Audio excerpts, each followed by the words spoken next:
address the elephant in the room. I lost Push P's Yoshi picture, so he's just a black canvas for today. It's breaking my heart. Yeah. It'll come back at some point. If this is the worst Did thing I that do X's happens. the wrong way? Oh, my bad. What? Oh, I meant yeah. It's lowercase. Oh, okay. Uppercase at the end. Forget the fucking X's. Just take them out. Just Okay, are you sure? I That's feel what like am it's I. part of you now. Yeah, Oh, I think you have to God. own that. You're I don't backtracking. want to. You look like you play Call of Duty. Okay, look, And I drink made the Game fucking Fuel. game when I was playing StarCraft and I was like 13, okay? And I just never changed. That is a good Right. excuse. That was like last year. All right, there we go. Oh my goodness. Okay, kids. Well, let's do this thing. Where to start? You know what? Okay, I have a question to pose to the group. Okay, so first, subtle brag. I just got to Diamond last night. No big deal. But on the Very impressive. Well done. Thank you. sir. Thank you. Yeah. Thank you. But on the Platinum Diamond ladder, I've noticed that there's not much TF Fizz at all. And also when That's I because play they've TF Fizz, they're already in Masters right now. But also when I play TF Fizz, I feel like the meta that's there is pretty hostile towards it, with a lot of like, you know, the Freljord, Trundle, what's her face? Lisandra decks. Thank you. And then also the Azir aggro decks. Neither of those seem like particularly great matchups, and that seems like a huge percentage of the field. I'm just like 2 out of 3 is one of those decks. And so, yeah, I don't know. I'm curious to get you guys' take. I tried Aphelios decks also didn't do quite as well with them either as I would have expected. So I'm curious to get you guys' thoughts on the meta. Is TF Fizz still the best? Is Aphelios still like one of the best? And or does the fact that the best players tend to play Twisted Fate Fizz come into play, where it's like, you know, if you give the top 10 players in North America X deck, well, they're probably still going to go climb the ladder with it because they're so good. So where does it all fall in? What's the meta look like? Is TF Fizz still the nuts? Yes. Yes. Good answer. Next question. Well, Next question. Yeah, I think the Still shift. nerf it.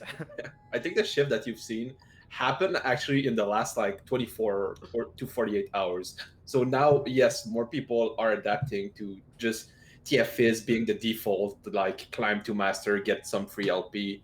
I've even seen like talk on Twitter, like Dryzot, yeah, has been like a pretty hard advocate on TF Fizz since day one. And he said himself that in the past day, he felt like the meta was adapting to it, which is a good thing. Like, don't get me wrong, but the fact that you have to do it just to be competitive, just to climb a little bit, is still very scary and like an indication of the deck being still too good, in my opinion. And I think the Aphelios deck, people saying like it's just now maybe not a tier 1 deck anymore. I think Aphelios Bilgewater is still way too strong too. It's just that either people like, you're gonna see people either playing TF Fizz or new decks, and TF Aphelios or like Aphelios Bilgewater in general just like does not fit, like because it's not a new deck and it's not TF Fizz, so you see less of it, and it's still like it's still insanely powerful. I think it's just underrepresented at the moment, probably. So my kind of take on that is, if you look at what happened at the very end of the meta last season, right before the seasonal, we had like TF Fizz and Lee were just kind of destroying everybody the whole time. And then right before the seasonal, everybody goes, okay, what if we just fucking burned them to death? We've had enough of these fish. We're just all going to play aggro and we're going to fuck them up.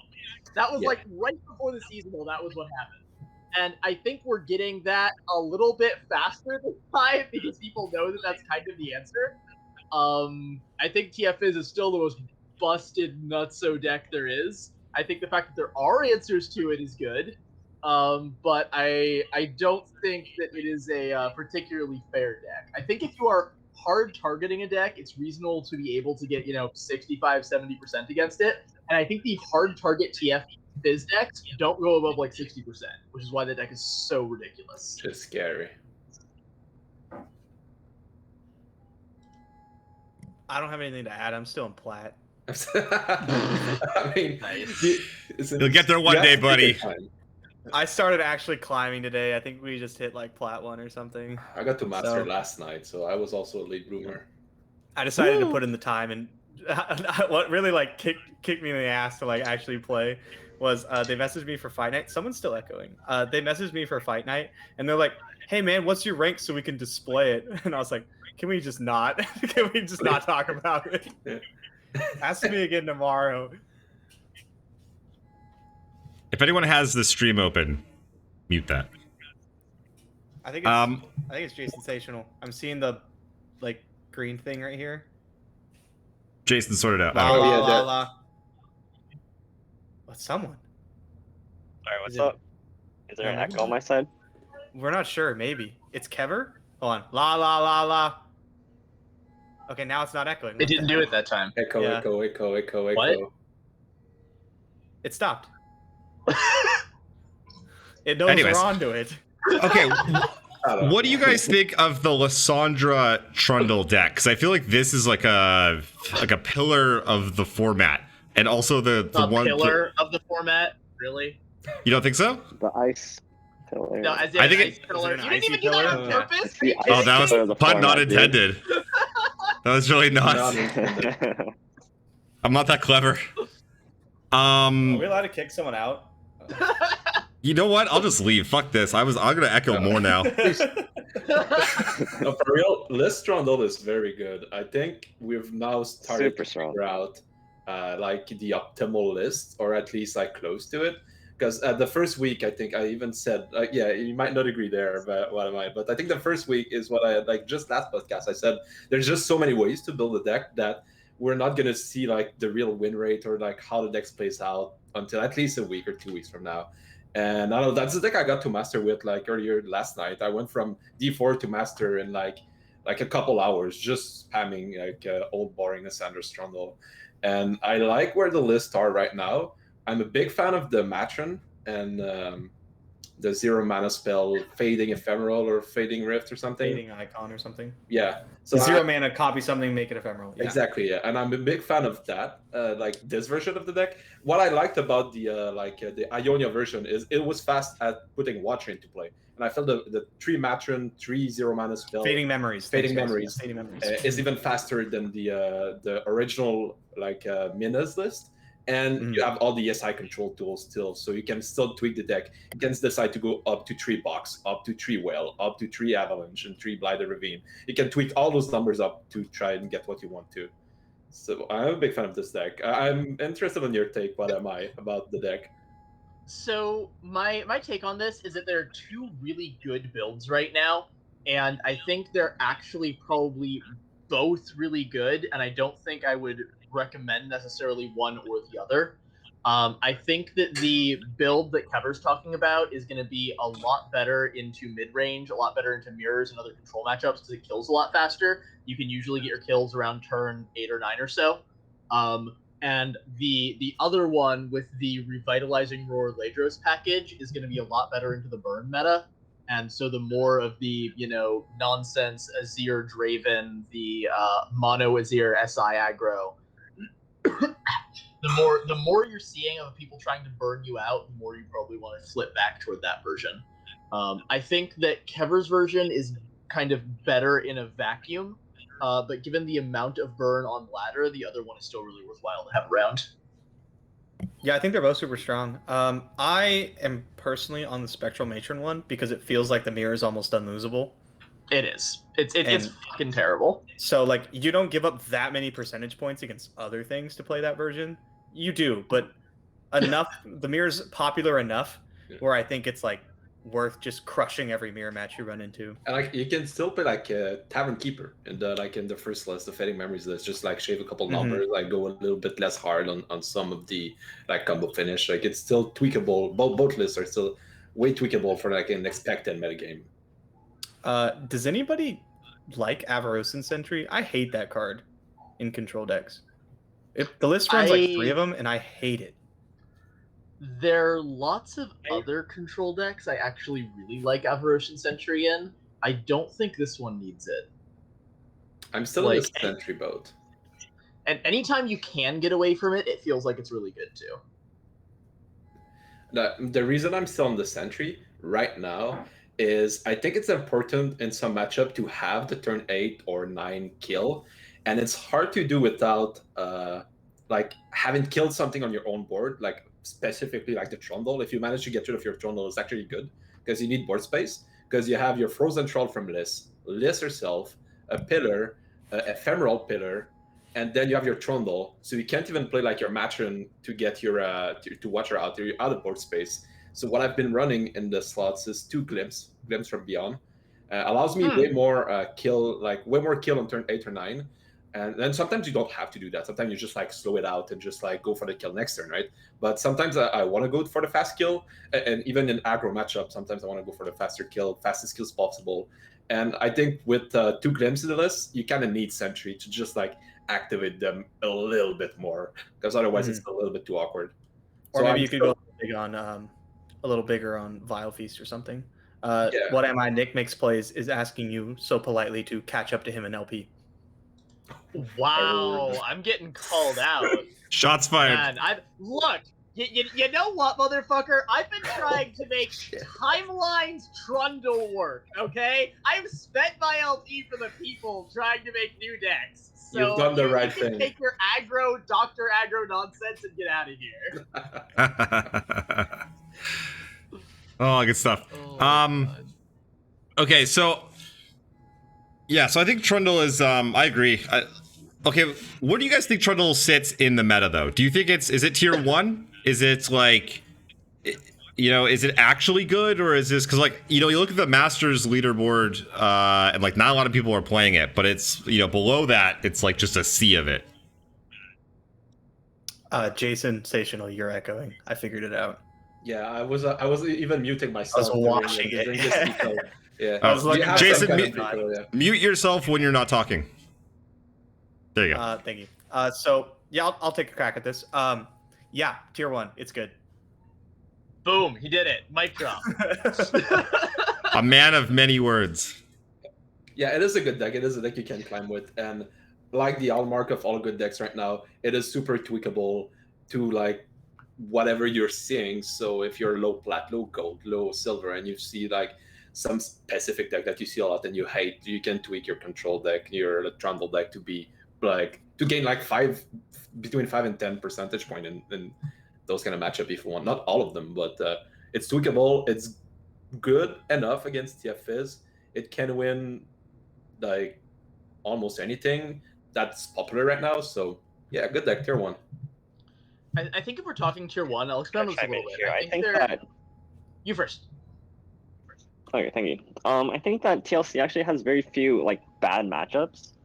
With the addition of Lisandra, a lot of its win conditions have kind of like been pushed up, and of course Lisandra itself is like a good stall tool as like a chump blocker and the ice shards once it levels up.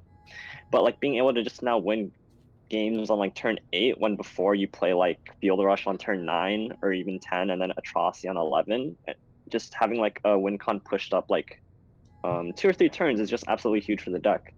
And not to mention that with the addition of like Lighted Ravine, just being able to fork removal in so effective ways just makes a lot of aggro decks really crumble into it. And so it's really easy to, it's not easy, but it's really like interesting to play. And you just feel like you always have removal for any kind of board state your opponent wants to develop. So what I was going to say is to expand on the, what's tier 1 concept a little bit. I think there are 4, arguably 5 decks. They're kind of the pillars of the tier 1 metagame, both for Ladder and for Trundle. It's TF Fizz, it's Trundle Lisandra, it's Fiora Shen, it's, random ass Targon Pile, and which I'm kind of including, anything that you're putting a Fiora Zoe into. And then it's Lee Sin. Yes, and I think those are kind of like the 5 top decks we have right now. Yeah, I would agree with that. And by extension, I would like some shakeup in upcoming patches to like those kind of top decks, because they were the top decks before the expansion hit. Now they're just still the same top decks with a couple of them with new cards, like Lisandra's, for example. But like Trundle control existed before, and I would like some I wouldn't say fresh air. There's still a lot of cool new decks to try, and like nothing is figured out 100%. But just if those decks are still so powerful after a whole new expansion, I would like some kind of shake-up comings into upcoming patches. The thing the expansion did more than anything, like there's a bunch of cool Shriva stuff that we're still trying to figure out. Like Azir Burn might be really good. Thresh Nasus might be really good. Exactly, Azir Burn. But the one thing it did that I really hate is they stealth nerfed my Teemo deck, man. Like, Teemo Ezreal was like the answer to all this control nonsense, and then it's like, nope, you can't win past turn 8 anymore. Bye. What? I flipped my list. Good luck. Teemo did nothing wrong. I hate that boy. I hate him. Yeah, you're a Lee Sin player. Of course you do. Yeah, that. Kever, to be fair, Kever beat me when we were playing that matchup so many times. I was like, "Oh, Teemo Ezreal, free win," and Kever beats my ass, and I'm like, I love playing the matchup. What? It's super intricate, but like it's very, very intricate. Yeah, very fun. So I want to talk a bit about the Thresh Nasus deck. Yeah, that one seems potentially really sweet.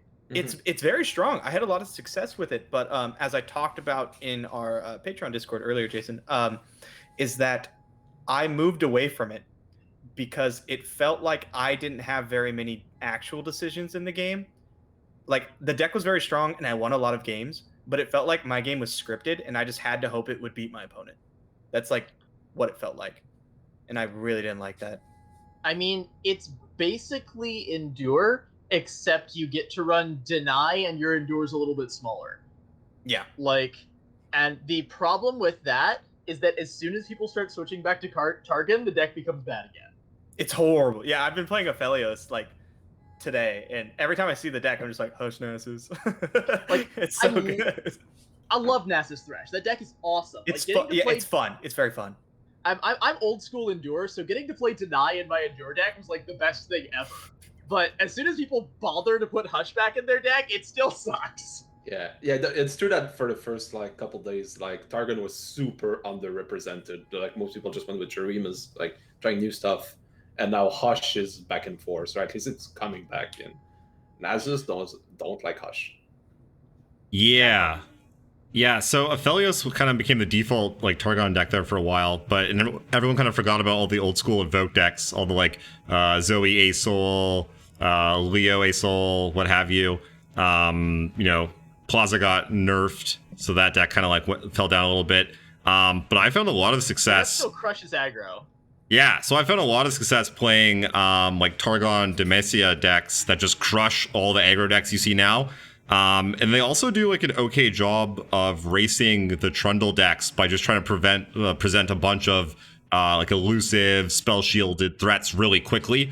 Actually, just like the game that we played today in the Patreon. Subtle. It's our talk show. We're allowed to plug it. Yeah, right. So we played it. I can plug if I want to. Right. So yeah, exactly what I just said happened. Where it seemed like we were going to win. We were on our way, and then our opponent just played one too many difficult to get rid of elusive threats or threats with overwhelming spell shield, and just like eventually got us. So having somewhat of a decent matchup against both of those areas, plus Nasus, plus just being all around like a pretty good value deck, I feel like people are just kind of sleeping on that archetype in general. Thoughts? I mean, I've also played a little bit of Demacia Target on ladder. My version is just mono Asol, but it's basically just a Radiant Guardian deck. Like any time aggro comes up too hard, you just play a bunch of Radiant Guardians and a bunch of like little creatures to block, and you're gonna win. Like it is a very good way to beat up on the burn decks. Are you weak to TF Fizz then? Yeah, like I feel like I can say this about any Target deck. Like, if you're playing Targon, you're likely to be good against aggro, bad against TF Fizz, and have a quite reasonably even matchup against the Trundle Lisandra deck. Yeah. That sounds like where Targon stands right now, yeah. That falls under my classification of Targon piles. And I just kind of put like 7 decks over there. I've had a lot of success with the like old school Invoke style Aphelios decks. They just kind of like, with the Allegiance ones that run like Boxtopus, like Zoe Aphelios with Boxtopus. And then there's Henneke's Nightfall mid-range deck that I really enjoy. That looks hot. My preferred version. You would prefer what? My preferred version is that, yeah. It's so fun to play. Oh my god. And they're just Aphelios just seems like it's really, really good right now. I mean, he was really good before, but like he just kind of answers everything right now in a really good way. That's so funny because like my favorite. You first. Okay. That's so funny that you say that because like I don't know. I feel like he's taken like a step down. First, he got nerfed. Okay, sure. So he's a little bit easier to handle. But then also, you know, I don't know. Maybe I'm just not playing at the same level that you are. But like, there's so many decks now that have a better late game. Like Nasus can like go spell shield, throw it at your face. The Trundle control decks now have the combo kill, and I find that it's just like I don't know. We used to have all this inevitability in the late game. And it's probably, I probably just got like sloppy and used to just piling card advantage onto people and then just like blowing them out of the game and not worrying about closing out. Whereas now in the, like 75%, like the really late game, you have to be careful at all times. You have to really be planning everything out, because like a lot of decks don't just die to you, like, snowballing card advantage onto them anymore. So that's why my two favorite versions of the target pile, so to speak, that I've been messing around with are one, I actually still really like the Talia version, and I still really want to try to refine that more, just because getting to play Deny and Hush in the same deck is really stupid when you're trying to play against the other late game decks. And then also just the Atrocity version. Just like, we're worried about not having enough late game? Cool, let me throw this giant spell shield unit at your head. Good luck. Like, seems good. It's a good time. Yeah, having some kind of win button right now is important. Like coming turn, like between 7 and 10, if your deck isn't like the most hard control deck with all the answers ever, you do want some kind of I win button right now. There's a lot of decks. Atrocity Watcher or like killing you with Mind Meld, for example, it's an I win button, right? Mm-hmm. Yep. Let's talk about okay, first off, if you're climbing the ladder, or if you're suggesting decks for people to climb the ladder, what are your top 3? Can we go like not boring, or we should go boring? Give okay. You're not allowed to say TFIs. You're not allowed to say TFIs. Okay. Yeah, I mean, just say like what you would suggest, like what you actually think is the best. Then also like what you think is good and like not just TFIs. Yeah, I like it. What I think is good right now, and not TFIs, and you can climb the ladder with. Like we've been talking about it for the past 30 minutes. Lisandra's very good. You should be able to get to master with Lisandra's. I got to master with Lisandra's earlier yesterday, and it felt like a very, very smooth sailing. I'll try to give like a category. I think the new aggro deck has been popping off the past 2 days. The Azir Burn deck with Doombeast. I think this deck is very strong. Like I need to play that deck more, but it felt insanely good from what I've seen. So like if you want to go more aggro, you could go with that. And if you want to just stick to your the what you know, Lee Sin Zoe is still very, very good to get to master if that's your goal. And amongst the new deck, timelines? Question mark? Timelines still okay? Any hater on timelines here? I've been trying so hard, man, and I can't get it there. It's like fine. I've tried the SI version, I've tried the Freljord version. Like it's a solid tier 2 deck, and I think honestly the timelines is having I like to call this the Alon ZQ problem, where Alan is such a good player that he takes a bad deck and wins with it, and everyone goes, this deck is amazing. And Stan did the same thing with timelines. He's such a good fucking player. He just won like 2 tournaments in a row with timelines. That doesn't actually make timelines a good deck. And I think that's the thing some people are missing on that one. Yeah, it's fine. Like it's good. But nothing more than that. Like every time I play it, I'm like, yeah, I mean sometimes I get to do cool things, but like Lisandra does this better or something. So it's fine. You can win with it. It's tier 2. It's solidly tier 2. Deck's not bad. But yeah, not great. My picks would probably be Zoe Lee, which I'm with Kever. Zoe Lee's still really good. People forgot that like Lee Sin's a good card and that Don't Zoe's call a really it a good champion. comeback. Yeah, Crazy. it's still fucking good, guys. I really like the Zoe or Diana Aphelios decks. I think they're very fun. Either the Boxtopus or the Atrocity one.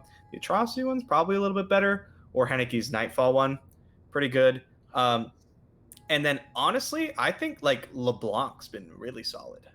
I've Oh, seen a yeah. lot of solid LeBlanc stuff, like LeBlanc Sivir and LeBlanc Ash have been pretty good.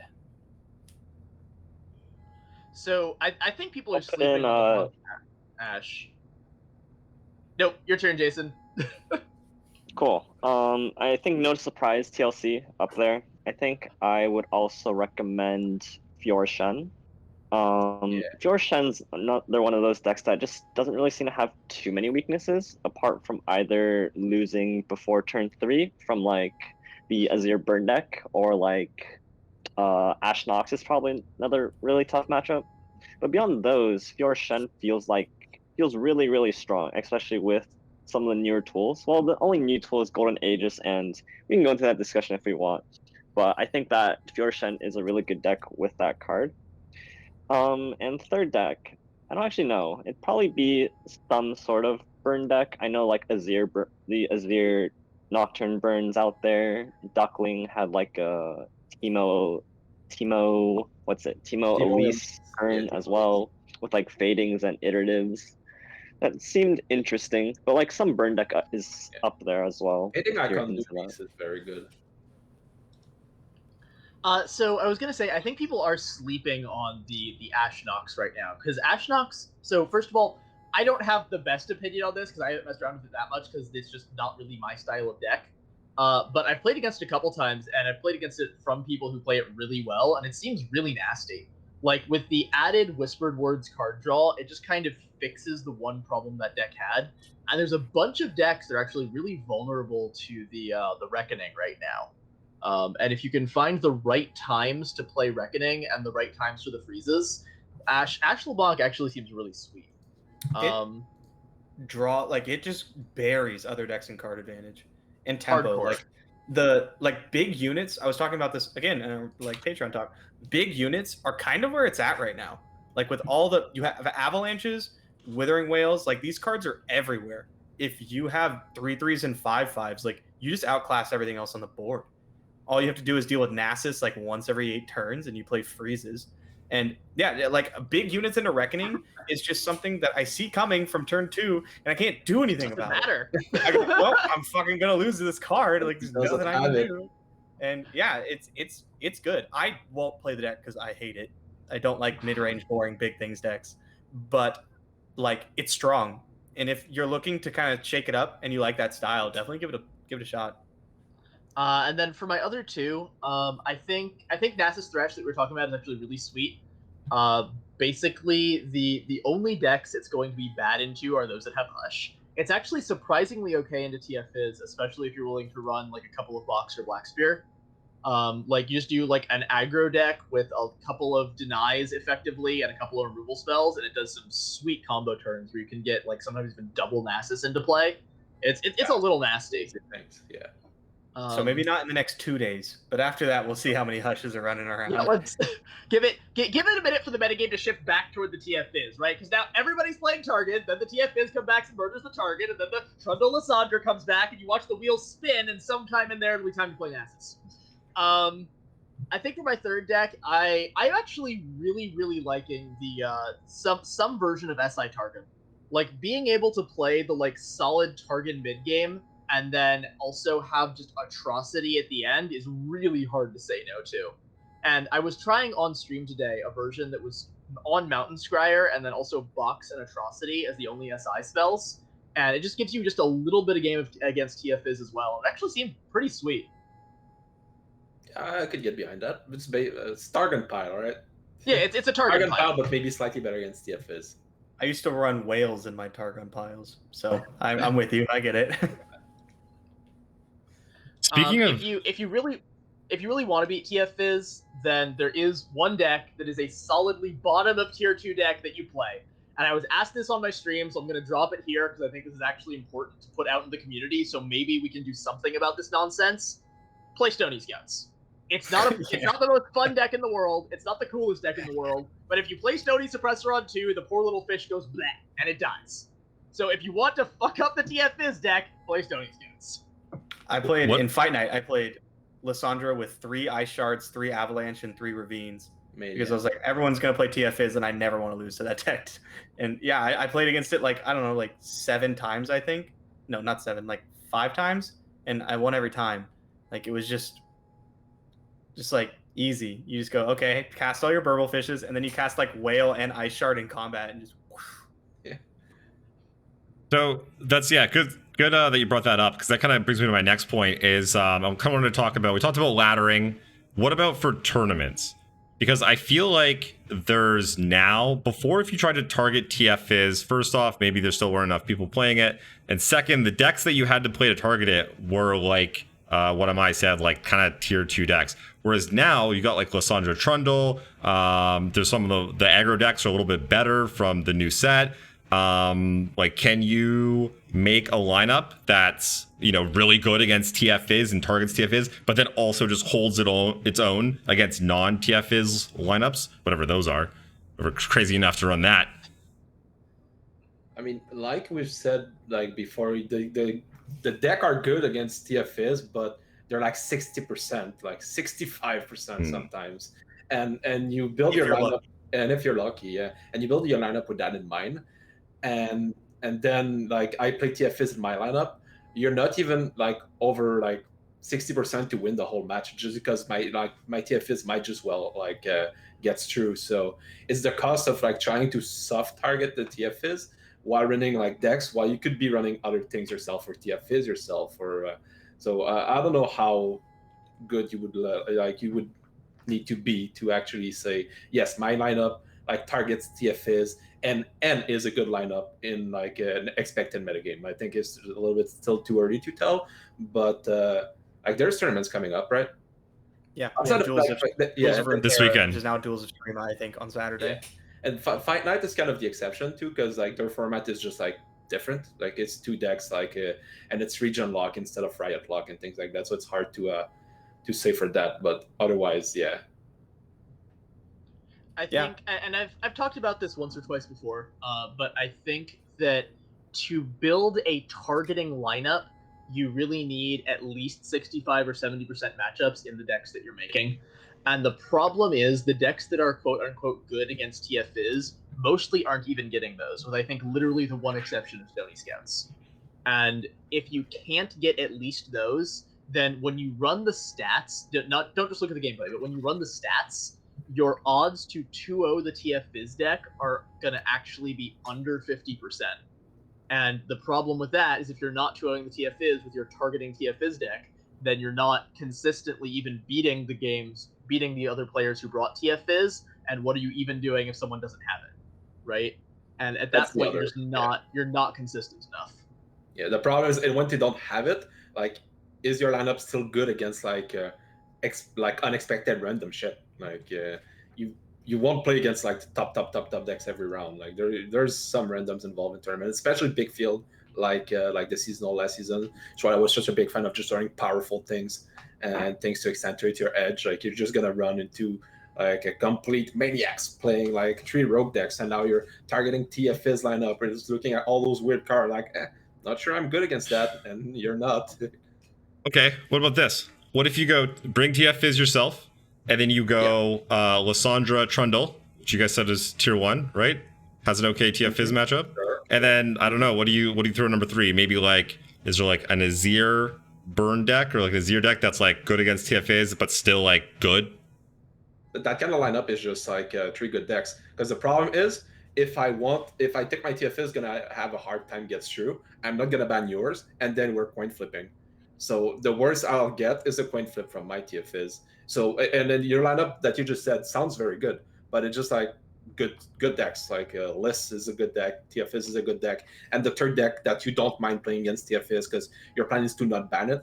It's just like also a good deck. So you're just running good stuff. Good stuff. That lineup is like, it's not gonna be bad. Yeah, I don't mind the run TFIs and run 2 other decks that are okay into it.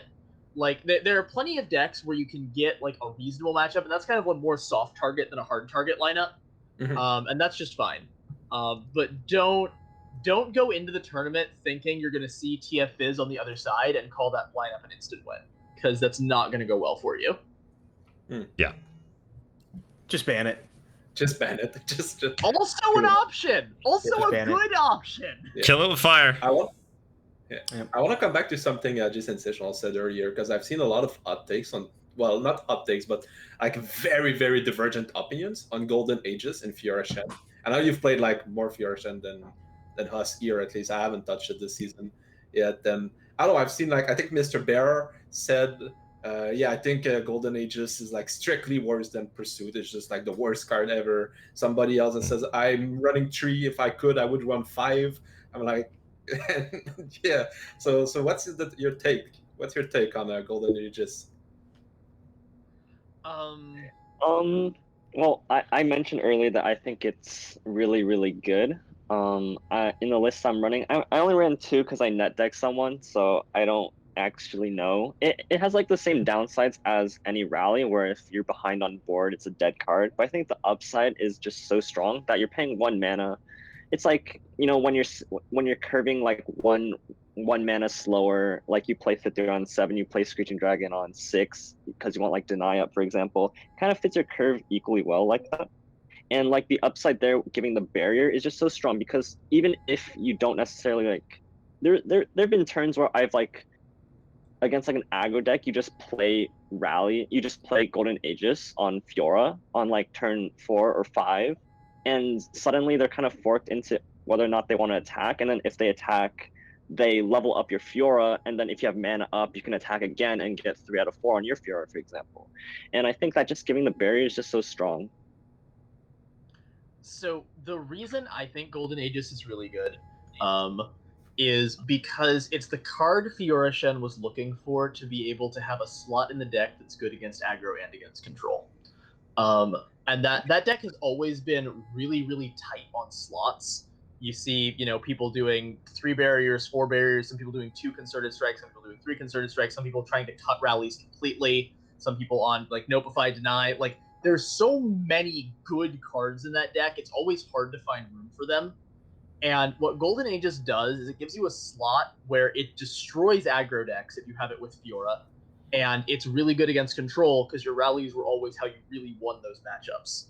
So I think you actually can run Golden Aegis as a 3 of, because there's no place where it's bad except where you're hard bricked, and then, you know, you're playing Fiora Shen, you lose those anyway, whatever.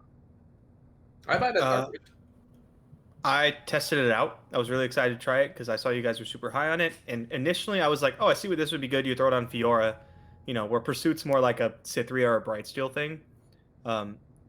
The form Aegis is much better with, like, you're using it for Fiora, right? So I loaded it up, tried it, played 4 games, and just bricked every single game. And then I didn't play it anymore. I was playing Fiora Shen, just didn't draw Fiora or Shen for like 3 games in a row, and I was like, all right, I'm gonna play something else. Pursuit won't help either. Yeah. So, like, Okay, but that's because you're playing Fiora Shen. That's not Aegis. it had nothing to do with Aegis. Right? That's what I have no actual input into this conversation. it's just like, yeah, Like, escape, delete deck. sometimes Fiora Shen gets the Exodia draws where they're like, no matter what you're doing, you have lost this game. And sometimes they brick so hard you can build a goddamn house. Like, that's literally just how the deck works. That has nothing to do with whether Aegis is better. That's awesome. Yeah, so I've gotten blown out by it a bunch of times because typically they would have to, you know, rally and then protect their Fiora, right? Which requires probably maybe 7 mana or at least 5. Whereas all of a sudden now they're like, you know, 4 mana, guess what? Like, we're going again. Like, my Fiora's gonna come in and get another creature. So all of a sudden, like, you have to be very aware that they have this like danger that they can present that they used to not be able to when their Fiora was just a 3/3 or a 3/2 or a take damage or whatever, and they couldn't just come pick off another creature with just 3 or 4 mana. Whereas now they can. So I think it's good. Right. And there's some value that now that you're running Golden Aegis, it can't be notified, but that's like really slim. I will say one thing that like the Azir Burn SI deck, if they like, because Fiora Shen wants to at least pass on turn 2 and probably turn 1, and then if you're attacking on like evens and the aggro deck's attacking on odds and they deal like 15 damage by turn 3, then like Fiora Shen's not really good. and like because like Azir Burn is like gaining a lot of traction, if they just like nut draw out, there's not much Shen can do. And so that's probably like one of the main weaknesses, because you have to like pass Elise turn 2. Yeah, Yeah, but like being. I think as far as the debate versus Pursuit or Aegis, it's just as bad in that like a matchup than it would be like if you had one or the other. But like being on Aegis will sometimes just let you kill an opponent with your Fiora before they can aggro you under. Whereas if you're on Pursuit, you're just not going to be able to do that. Like, Pursuit's always been bad into aggro and burn matchups, and now Aegis can actually sometimes be okay. It just makes it a not dead card in those matchups. Sure, you convinced me. I'm in the Aegis boat now. I don't think I would be in the three Aegis boat, but it's possible it yeah. should only be a 2 of. I might be a little bit too high on it. Mm-hmm. All right. Another hot takes I've seen on Twitter, if I can take the reign here, is lots of people have some harsh opinions on if concurrent timelines should exist or not in Legion. Not if it's like a tier 1 or tier 2 deck, just like if like this type of RNG is good for the game or not. Like just like one like very popular creator like Mogwai, I think, like went ham on a tweet longer with like, this should not exist, it's not good for the game, it adds nothing, and like people from both sides of the arguments. So like what are you guys' take on it? Like, should concurrent timeline exist? Not if it's a good deck or like oppressive or anything. Yeah, I want to go Should first. that kind of RNG, like a 60% exist? You go. Yeah, this one, for some reason, this one, like I feel like I feel attacked. I don't know. I have no idea why. I think because, you know what? It was my favorite card coming out of the set. That's why. And it's ironic, I think, because I hate RNG. Like, I hate Hearthstone with their freaking, like, you know, flip 100 coins and see if you win or not. Like, all this bullshit. Like, no. Like, I don't want any of that. I want skill. I want, you know, I don't want a bunch of variants in the game. This card, though, I don't know. I don't see it being that random. Like, there's a set parameter of things that you can do with each creature that you cast. I don't think it's too random. I think it's like a tutor effect that just includes all the cards in the game, and not just in your deck. There's obviously a luck element or a random element to it. But if you're playing at any sort of competitive level, you're taking into account that when you go turn 9, try to combo kill you with Ledros, there's like a 50-50 shot that you'll get there. And like, it would be different if there was a combo that, like, okay, turn 4, you kill them 25% of the time, or like something ridiculous like that. If there's some sort of, like, you know, if it's busted, if it's too good, okay, sure, get it out. But I don't think it is at all. I think it's really fun and really unique in that in what it allows you to do during deck building. And so far, you know, I'll be interested to hear all of your thoughts. I've only played with it and against it like maybe 10 matches or something, but nothing I've seen has remotely shown me that it's too powerful or too good. And that's instead, that's not what he was saying. Yeah, bro. but that's not the argument. The argument is like, that's not even a little bit what he was saying. oh, so there's that you can't have anything random? Like, That you can't have anything random at all? This kind of 60% eye roll, like a not interactable. Like once you cast timelines, you can interact with the combo itself, but you can like it's just as Ledros, right? It's like sometimes you play a whatever 5-drop or 4-drop and you get Croc. Like you played your Spirit Leech and you get Croc, you probably win from that too. So it's like that kind of RNG if it's good for the game. I mean, like, I have an opinion. I'll say it at last. Like, but like if it's good, not if like good for the game, but not if good in general, like not oppressive or thingy. Yeah, so I mean that's kind of what I was just trying to get at though. I don't think it's because it's not overly powerful, then I don't think it's a problem. Because like I think it's a problem when you're flipping coins that like, oh, you're gonna win the game. So I don't know, it turned 4 Croc. I don't know what percentage that's coming up. I can't imagine it's a lot. And also I don't think that just like snap wins you the game against. How often is it? It's very I don't know the It's actual like percentage. 60%, I think. No, for Croc on 4. Oh, Croc. Like, Oh, yeah, but the percentage is very low, but it exists is the thing. So sometimes you just like lose on 4. Yeah, so my take on it is that like you don't want to flip coins and like win the game and have something stupid powerful. And because it's not remotely like that, I don't think it's a problem. I think it's good card design. I think it's really exciting and fun. I think it's unique. I like it. And I'm someone that doesn't want any of that.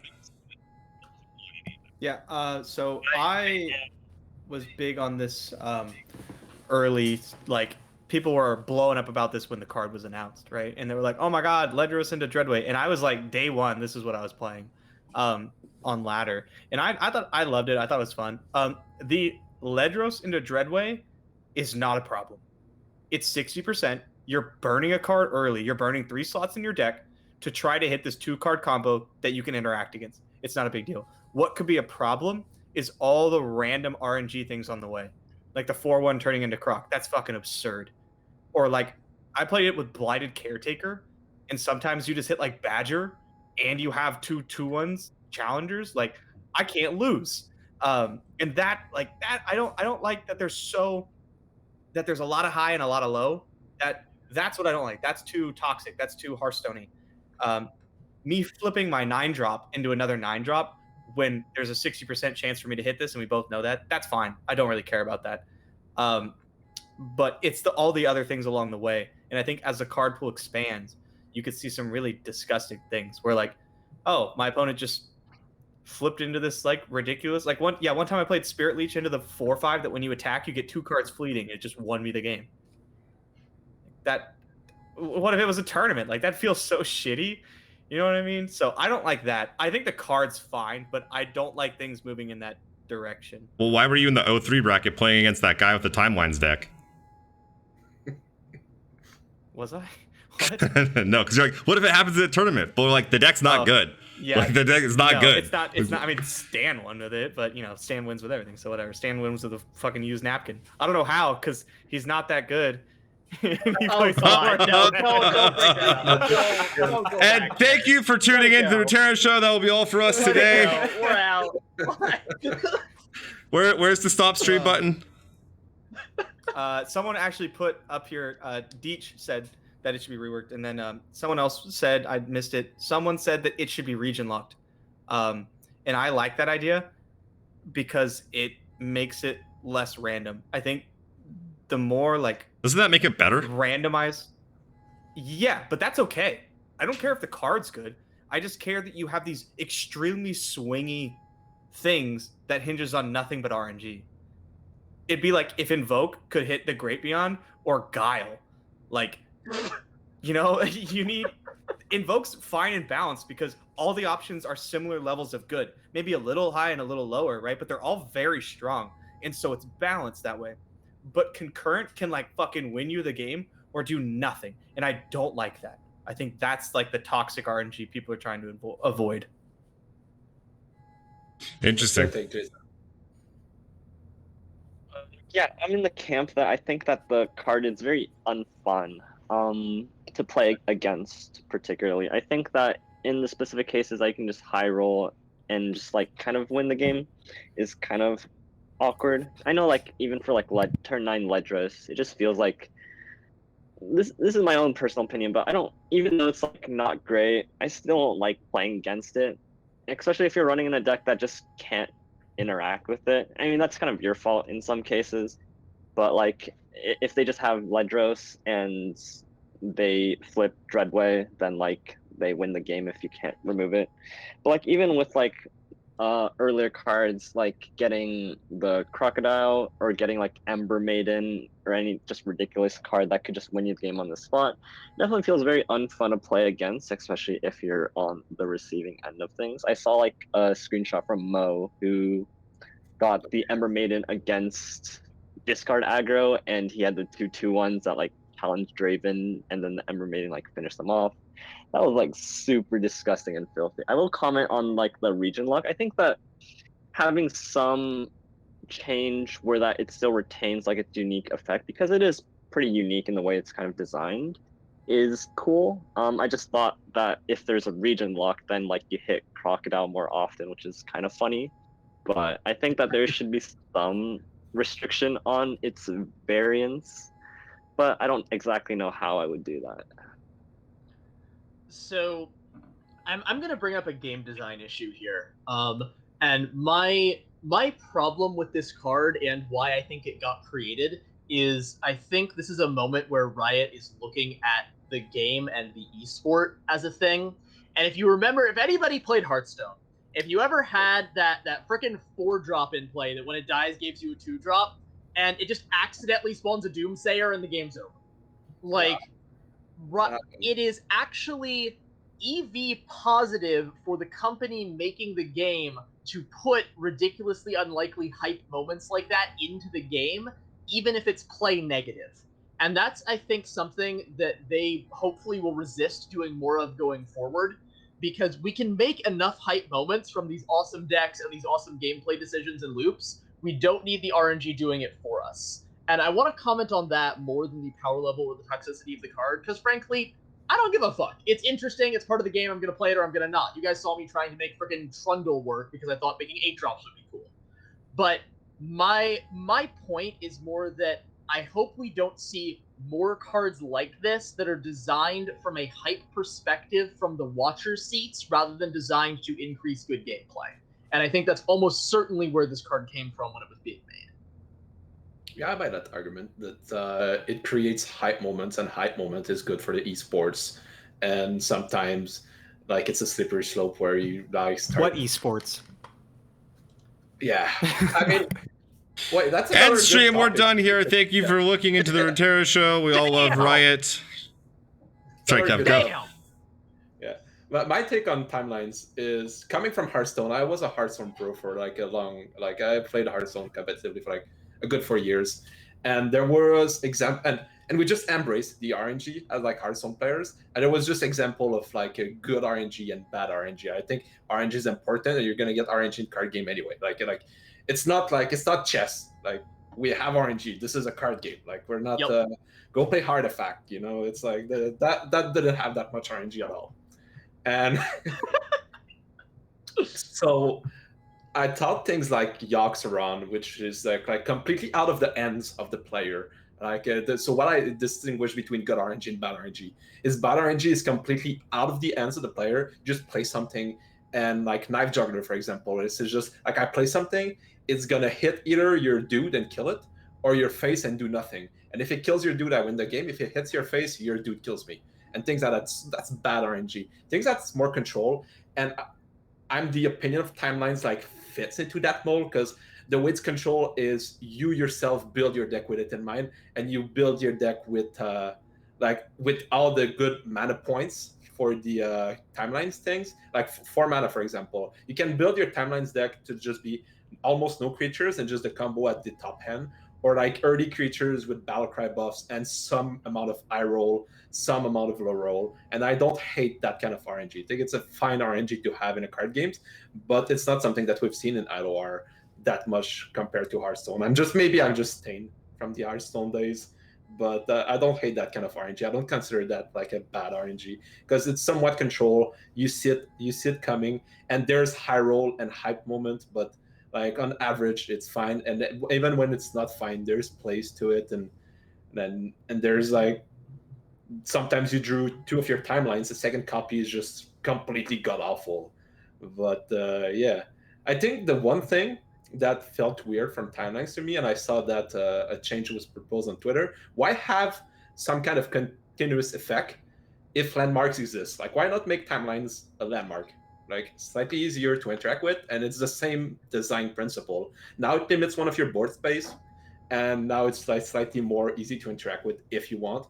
But why have just like something that you need to remember happen? Oh yeah, timeline on 1, so we can play something like this. Like, why just not have it like a landmark? A landmark exists, right? I think landmark timelines would be a great change. I'm also going to slightly disagree on the good RNG versus bad RNG argument. I think I completely agree that those are two things, and it's really important to distinguish between the two of them. But when I think good RNG, I think predict and invoke. And if anyone was seeing any of my lead ups to the new expansion, I was so hyped about predict, and I'm still waiting for like some more predict support, and hopefully to see that get better. But the controlled RNG and more RNG that controls the drawing cards of RNG that's already in the game is the kind of thing that feels like really good.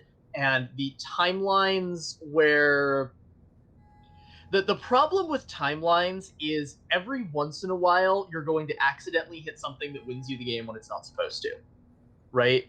The problem with and this is kind of what Majin Bey was saying, right? The problem with timelines isn't I got to turn 9 and I have an OTK. Lee Sin has an OTK on turn 6. Okay, we have Hell like yeah. 17 different OTKs in this stupid game. But the problem is when it's turn 3 or 4, it's like, oops, I cleared your board, or this is a 7/7 you can't deal with. Like it's dumb and it constrains design space. Because if you go forward and we keep this card in the game as it is, then suddenly, what if there's like a really cool card that's super high statted and has like a negative effect on come into play? You can't make that. Arguably, you can still make it. Yeah, so Okay, you can. It's just a problem. so here's the thing though, like you're playing a bad deck. Like there's a bunch of bad combo decks in Runeterra, right? There's a bunch of them. There's all kinds of weird, like you play this one and you play this one and you tutor that one and you play these other 3 and then 10 turns later I win, or like something stupid. There's all kinds of bad combo decks. This is just another one of them. Like if you happen to like get super lucky and win early, which almost never happens, by the way. How many of you actually played the deck? Who's actually played with the deck? Just out of curiosity. Okay. So how often did you win on turn 4 or turn 5? How often? Like win the game. Or just did something super Like- busted super early that you're like, Like the game was GG. over? Not often. It's basically I never, have- often. It did happen. Almost but not never. super often. right? So my It's thing almost is like if my opponent ever did that to me, I'd be like, damn, you know what? You sleeved up this like tier 3 deck and you got there. You know, good on you. Okay, next game. Like, because you won't the other 90% of the time. Like, you know, it's just like any other deck that's like got some RNG and is a bad combo. There's a bunch of them out there. It's like, what's the problem? Sure, you hit really good cards off Burblefish. I get what you're saying. I don't like entirely agree, but I totally get what you're saying. All right, interesting takes. I just don't see the problem. And it's ironic because I'm normally like I want competition to be clean and I don't want RNG. So it's weird to me that I'm like, no, this one's fun. Let it go. Leave it alone. Anyways, I'd even be fine with it being like a 1-mana landmark. Like landmark's interesting. I like even if that. you put in a little interaction like that, I think that'd be great. All right, I gotta peace out. It's been awesome. I'll catch you guys later. I see. Got it, bro. Bye. Well, I guess we should be wrapping it Now I up. named Pet cards. peeve Is that something- timeline ledgers. What's up?